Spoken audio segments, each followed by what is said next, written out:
Welcome back, everyone. In this video, we're going to look at a broad overview of how the Quran was transmitted, and in doing so, we will present some more challenges to modern Muslim claims about its preservation. But before we get into that, let's look at the word Quran itself. Many Muslims want to insist that the word means recitation. First of all, Quran means recitation. فإذا قرأناه فاتبع قرآنه. The main source for the transmission of Quran is the oral recitation. Did you catch that? They want the Quran to mean recitation and only recitation. They want to limit the possible range of definitions of the word to recitation because they feel it strengthens their case for the oral transmission of the Quran. For some reason, they believe this is where their best arguments are.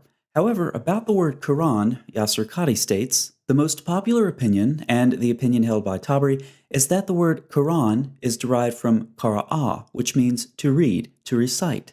Quran thus translates as the recitation or the reading. Now, this is nothing new except to some Muslim apologists, I suppose, but it's been long acknowledged that Quran can mean read or recite. Let's look at a couple examples. It's a Quran that we have revealed in portions so that you may read it. It's a discourse that can be read. It's a Quran that can be read. And it's a book of which the verses are made plain, an Arabic Quran. So translators acknowledge just what Yasser Qadi said. Quran can mean reading or recitation. It can be used even in parallel with a book or along with the verb to read. But why the uncertainty? Quran is, I think we would agree, a fairly important word for Muslims. Why does Yasser Qadi talk about the popular opinion for the definition of the word? Well, if we look this word up on Quran Gateway, it gets a foreign word tag. It turns out Quran is one of those foreign words of the Quran. Arthur Jeffrey, among others, has analyzed this word in depth, comparing it to other Semitic languages, concluding, in his day it was largely thought to derive from Syriac, meaning the reading, and there's little doubt that the word came to Muhammad from Christian sources. So Muslims do not intentionally limit the definition of Quran in order to try to strengthen your case about the oral transmission of it. Do not say Quran equals recitation. Just admit that Quran is one of the foreign words of the Quran and its precise meaning may be undetermined. Now, with respect to the oral transmission of the Quran, how is this claim held up under scrutiny of recent scholarship? Islamic tradition argues that the Quran's transmission was firmly controlled by the practice of oral recitation. Doubts have been shed, however, on this traditional view. There is mounting evidence that the Quran text, or parts of it at least, must at some stage in its history have been transmitted in purely written form without the benefit of a controlling tradition of active recitation. James Bellamy states about the variant readings that he cites in his article, they're important because they prove there was no oral tradition stemming directly from the Prophet strong enough to overcome all the uncertainties inherent in the writing system. Yet another scholar, Devin Stewart, says the tradition of Quranic recitation can be shown to ignore or run roughshod over many discernible or retrievable features of the text, particularly with regard to rhyme, that must represent the oldest stage of its performance. Many of the variants may plausibly have arisen through oral transmission, many others cannot, being based on graphic and not phonic resemblance. Numerous examples are cited by these scholars. Here's one from Stewart. The transliteration shows the difference in sound, illustrating nicely Stewart's point, though of course the graphic similarities are lost in transliteration. So we have indication from the manuscripts that the oral transmission of the Quran broke down. But how early did this happen? Very early. Zayd started compiling the Quran by collecting it from leafless stalks of the day palm tree, pieces of leather and hides, and from stones and memories of men. Remember how difficult this job was. If Abu Bakr had ordered me to shift a mountain among the mountains from one place to another, it would not have been heavier for me than this ordering me to collect the Quran. Now, what was Abu Bakr thinking, making Zayd do all of this work, going and collecting the Quran from various sources? If the Quran was so well preserved in the memories of Muslims, then the Caliph should have just called 2 or 3 reciters, have them sit down at a table, they recite, Zayd writes. It's as simple as that. The only problem that Zayd should have had was a tired hand from all of that writing, but that's not the case. He had to go collect the Quran from various sources, some of them written. So we have indication from the Muslim sources themselves that within about a year after Muhammad's death, the oral transmission of the Quran had already broken down. Now we all know that the standard Quran comes from the Hafs recitation. So let's take a look at the Isnad. Samuel Green made this diagram based off of the text below it, which comes from the Islamic Awareness website. Now there are several problems here, so let's talk about them. For example, we have reports that the Qurans of Ibn Masud and Ubay didn't match each other, or the modern Quran. So how could they be in the same Isnad for Hafs? But for now, I want to focus on one specific problem with this Isnad. Looking at the bottom left of the diagram, we know that Abu Bakr commissioned Zayd some point around 633, and already, about 1 year after the traditional date for Muhammad's death, Zayd already had problems collecting the Quran. And now we see the problem with this Isnad. It's incomplete. Zayd used sources, and they should have Isnads. Someone had to write the Quran on the stones that Zayd used, same for the leather and the palm stalks. What were their names? Why aren't they in the Isnad? What about the men Zayd called on? Were their memories reliable? What were their names? Why aren't they in the Isnad? From the very beginning then, we see that the Quran was fragmented. The oral transmission broke down. Zayd had to collect the Quran from various sources. But just how fragmented was it? In other words, I want to know which surahs came from where. Which surahs were written on the stones that Zayd used, for example? Surahs 1 through 5? Maybe surahs 20 through 24 came from the memories of men. Maybe surahs 30 through 40 were written on the leather hides that Zayd collected. I want to know which surahs came from where. Muslims can't tell us. They want to act like the Quran originally went back to one single source. That's not the case. Now let's go back to this Isnad and look at some of the names on the bottom. These are very big names, of course: Uthman, Ubay, Zayd, Abdul ibn Masud, and we have good reason to think that none of these readings made it through a critical period in the history of the Quran in the early 8th century. And here we go again, featuring Caliph Abdul Malik and his general Al-Hajjaj. He mocked Ibn Masud, saying, "How I wonder about him. He claimed to have read the original Quran of God. I swear by God that it is just a piece of Raja's poetry of the Bedouins." He also said, "Ibn Masud is the chief of hypocrites. If I had lived in the same time as his, I would have soaked the ground with his blood." Al-Hajjaj would often threaten to kill the people of Kufa should they not cease following the reading of Ibn Masud. And he swore that he would erase Ibn Masud's reading from the Mus'haf with a rib of a swine. So let's compare and contrast the opinions on Ibn Masud. Muhammad said, "Learn the Quran from him." Al-Hajjaj said he was a chief hypocrite who should have been killed. "I would have soaked the ground with his blood. I would erase his reading with a swine's rib, and I'll kill you if you follow his reading." Oh, and by the way, Muslims, I already know every source I cite in this video that you don't like is weak, and you will reject it. So go ahead and post more of those ad hoc responses in the comments section below. Now, as we've discussed previously, Al-Hajjaj made his own recension of the Quran and destroyed competing readings. But his destruction was not limited to public property like the case of Uthman, but rather included both public and private property. Al-Hajjaj was thorough, if nothing else. Remember all of those very important names that we saw at the bottom of the Isnad? As for the fate of the Codex of Ubay, the well-known Quran reader, Khalaf bin Hisham, speaks about the existing codex with skepticism. He uses the common expression yunsabu is ascribed to. Regarding the Codex of Ibn Masud, he was similarly circumspect. In these traditions, there is no longer any mention of previous codices. Rather, there is mention of that which supposedly corresponds to the alleged reading of Ubay or Ibn Masud. In other words, codices containing the older recensions ceased to exist at the time. By the end of the 2nd century AH, any mention of an Uthmanic codex was strongly distrusted. And of course, by the end of the 8th century, as we've previously discussed for Malik bin Anas, the Uthmanic codex has disappeared. Now, as a side note, Muslims have known about this for a long time. After all, we're reading Muslim sources. Yet, what have Muslims been telling the rest of the world? They've been telling us that they have the Uthmanic manuscripts, until recently. Muslim scholars Ahsanullah and Abdul-Coolidge state that one of the most important questions of Quranic history is the whereabouts of the Mus'hafs attributed to Caliph Uthman, and whether any of them have reached the present day. Unfortunately, we do not have a positive answer to this question. In our view, this situation is one of the greatest weaknesses of the Islamic world throughout history. They further describe how they would like to publish the Topkapi manuscript as either one of Uthman's personal manuscripts or one of the manuscripts that he sent out to various cities, but they can't do that. Now, why the lack of early manuscripts, Muslims? It seems to have something to do with this cycle of recension, revision, and destruction that we see in early Islamic history.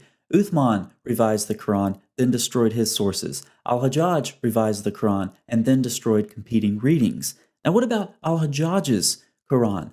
What happened to that? Well, thankfully, when the Abbasids took over, they seemed to largely want to take credit for the Umayyads' work. So Al-Hajjaj's manuscript was given some mercy. As regards the Musahif of Al-Hajjaj, the Abbasids similarly attempted to replace them. In one such tradition, the third Abbasid Caliph Al-Mahdi permitted the sending of one more Musahif to Medina after the Musahif of Al-Hajjaj had been replaced. It was not destroyed, but rather put in a box on the side. It is also likely that the other codices in the major cities were no longer in use. So let's take all of this information back to our Isnad. We have reports of all of these early readings being eliminated or prohibited by penalty of death in some cases. None of these readings appear to make it past Al-Hajjaj. As we saw, Hajjaj carried out an extensive Quranic destruction campaign, even more so than Uthman before him. The things that happened in the turmoil of attempting to standardize a Quran in the first Muslim century actually undermined the contributions of the various authorities on which this incomplete Isnad chain rests. Now, maybe you're thinking there's no way the Caliph and his general could establish their own standardized reading and destroy the other readings. Two things. Number one, the Islamic world was not so large and stable at this point as the Islamic traditions tell us. Number two, think about what happened in 1924. In the early 20th century, the shape of the Quran would have seemed anything but clear. In fact, the Egyptian government was motivated to begin the project that will lead to the Cairo Quran edition due to the variants found in the Quranic text that they had been importing for state schools. It's at this point that they standardized the Hafs version and destroyed the variant Qurans by sinking them in the Nile River. Through the following decades, this Quran quickly became the standard reading throughout the Muslim world. If Egypt could do this in 1924, why not Al-Hajjaj in the early 8th century? Now let's look at some additional problems with Hafs. There is no unanimity over its precise shape. 4 different lines of transmission are claimed for it, and discrepancies abound in the various texts claiming to transmit it. And when it comes to discrepancies or differences within various Qurans, most Muslims simply do not have a mental framework to process such a concept. Perfect preservation has been drilled into their minds so much that they can't think clearly about this topic. And so when most Muslims encounter differences or variants within different Qurans, they'll simply wave them off as ahruf or qira'at. So let's talk about these two terms. Let's start with ahruf. What are ahruf? I have absolutely no idea, but neither do you. By the 3rd century AH, there are 35 different opinions on this issue, and Suyuti listed over 40. Some even declare that the true meaning of the ahruf was known only to Allah, and to investigate this issue was futile. The problem is apparently Muhammad talked about ahruf, but he never actually described what they were, so Muslim scholars were free to speculate, and speculate they did. But modern Muslims know exactly what ahruf are. They're a convenient label to put on any variant in the Quran that you don't want to talk about. Let's move on to qira'at, where things are much more clear. Qira'at, or readings, are part of the history of the text, not its starting point. The idea of different yet equally canonical qira'at did not develop before the 10th century, when great divisions over the Quranic text led Ibn Mujahid, among others, to sponsor this regulatory concept. He argued that there are 7 equally valid qira'at. Others argued for 10 or 14. The gradual acceptance was 7 qira'at, but that was generally accompanied with a caveat that each qira'ah has 2 versions. Effectively then, 14 different versions were considered equally authentic, only one of which was Hafs. Now, if any of this has been confusing for you, let me make it simple. The Quran has been perfectly preserved. If this were a book, we would now be in the appendices. Appendix 1, Text Criticism, Muslim Style. As discussed earlier, Muslims have claimed for a long time to have the Uthmanic manuscripts, but the 2 Muslim scholars I cited earlier said this is no longer the case. They also do a little text criticism. Let's look at some data points. As known by everyone interested in the subject, it has been claimed until recently that Topkapi was one of the copies attributed to Caliph Uthman. But it is neither the private Musaf of Caliph Uthman nor one of the Musafs that he sent to various centers. In our view, this situation is one of the greatest weaknesses of the Islamic world throughout history. There are over 2,000 instances where there is dissimilarity between the Topkapi and the Standard. They were going to make a critical edition of the Topkapi with the Tashkent manuscript, but it would not yield a healthy result. It was missing 2/3 of the text, referring to the Tashkent, and had been tampered with. The Topkapi is an excellent manifestation of Surah 15:9. We will guard it from all corruption. So let's put these together. The Uthmanic Qurans have been lost. There are over 2,000 differences between the Topkapi and the standard text. The Tashkent was excluded from the critical edition because of corruption. Conclusion: one of the greatest weaknesses of the Islamic world is also an excellent example of Allah guarding the reminder from corruption. Now take that conclusion that an excellent example of Surah 15:9 is one of the greatest weaknesses of the Islamic world, and add that to the rest of the content that we've discussed in this video.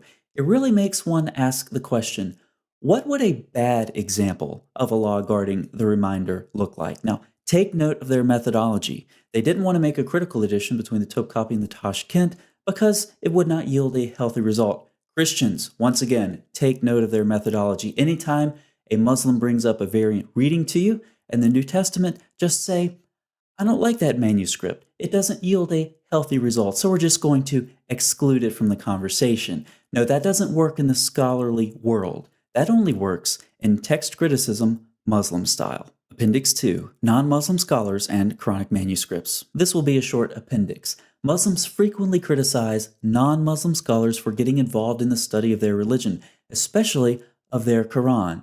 Now, why on earth would non-Muslims need to get involved with the study of the history, transmission, and text of the Quran? If you do not know the answer to this question, see Appendix 1. Appendix 3, the transmission of the New Testament meets the Quran's criteria for strong evidence over claims of oral transmission of the Quran. Within the context of a debt contract, the Quran states writing is more just in the sight of Allah and stronger as evidence, and more likely to prevent doubt between you. Allah doesn't trust Muslims to memorize a simple debt contract. About the Quran, Muhammad said, it escapes the hearts of men faster than a camel when it's released from its tying rope. If you've ever released a camel from its tying rope, let me know how fast that is in the comments section. Yet Muslims claim to have preserved the Quran faithfully in memory over centuries. The New Testament, by contrast, is preserved in writing, in New Testament manuscripts, as well as quotations and allusions to Scripture made by the patristic authors. The New Testament, ironically, meets the Quran's criteria for better preservation, for more reliable transmission than what Muslims claim about the Quran itself. Appendix 4, Allah will guard the reminders. We've already discussed Surah 15:9, and you can see I have two translations up for you. The first is Sahih International. It's concealing something. The Arabic does not say Quran in this verse. It says al-dhikra, the reminder. Now, why would some Muslims do this? Why would they translate Quran when Quran is not what's in the Arabic? I suspect it's to conceal an inconsistency. The prior revelations are all referred to by the same word. In context, it refers to the Torah in Surah 21:48 and 21:105, and to prior revelations in Surah 21:7. And notice in Surah 57:16, where the reminder is put on par with the scripture of old. So we see that the prior revelations are referred to as the reminder as well. And Allah said He would guard the reminder in Surah 59, yet Muslims claim that the other reminders have been corrupted. So how do we solve this problem? Ignore what the Quran says and just retranslate Surah 59 to apply only to the Quran to cover up the contradiction created by Muslims who claim the previous reminders have become corrupt in spite of Allah's protection. Appendix 5, Hafs is a liar burning in hell. The Shias love talking about this stuff. I'll put this link in a pinned comment for you.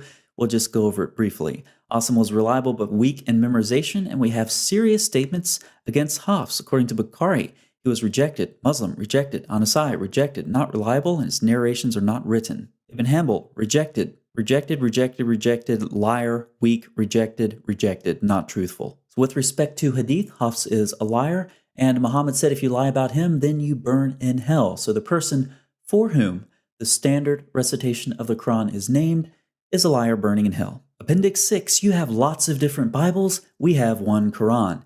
I hear this one a lot, but let's take the New Testament, for example. Catholics use this Greek New Testament. Protestants use this Greek New Testament. It's the same Greek New Testament. How many different Arabic Qurans do we have? You'd have to check with Hatun from DCCI. I've lost track. She keeps track of this. 20-something different Arabic Qurans, 30-something different Arabic Qurans, who knows? And how many different readings do we have? We talked about this earlier. Just pick your number, 7, 10, 14. Sometimes a single reading can have 2 versions. Oh, but it's Christians with their single Greek New Testament who have a problem? I don't think so. Appendix 7. Muslims intentionally downplay the variants that led to Uthman's recension, but the differences were significant. David Powers has collected a number of traditions, and he cites the primary sources in his footnotes. You can pause your screen to read this if you like, but you have 2 groups of men differing over the consonantal skeleton of Surah 2. Hudayfa's face turned red. He stood up, ripped his tunic in 2, and declared he would ride to Uthman, and he did. He advised him about the gravity of the situation and warned that if the caliph did not take immediate action, the enemies of Islam were on the verge of striking a fatal blow to the new religion. Contrary to modern Muslim claims, the early Muslims indicate over and over that the differences in the early Qurans were severe. They were of such a nature as to cause the first Muslims to accuse one another of infidelity. They brought Muslims to the verge of civil strife and were so serious that they could only be solved through the systematic destruction of all codices that did not conform to Uthman's. Muslims need to stop downplaying the fact that fragmentation, losses, significant variants, standardization, and destruction were part of the Quran's history from its earliest years. And finally, Appendix 8. Don't talk about the Quran, your Bible is corrupted. Have you ever noticed that many Muslims believe criticizing the Bible is the same thing as defending their Quran? The 10th century is a really interesting period in Muslim history. You have 2 conflicting things going on at the same time. We've already seen Mujahid and other scholars, and they're forced, due to differences in the Quran, to establish equally canonical but different readings. On the other hand, the eternal Quran is winning the debate over the created Quran. Now, as the Quran becomes eternal and this becomes part of Orthodox Sunni doctrine, one can easily see how it would be heretical to subject the Quran to critical scrutiny. As it becomes eternal, as this doctrine becomes orthodox, the Quran somehow becomes conflated with the attributes of Allah. And so Muslim scholars instead turn their attention away from the Quran to the scriptures of the Jews and the Christians, and they begin developing their polemics. So when we see modern Muslims today exempting their own scriptures from critical scrutiny, but subjecting the scriptures of the Jews and the Christians to the same, we see them reflecting theological presuppositions and methodologies that have been deeply embedded in the Muslim mind for centuries. See you next time.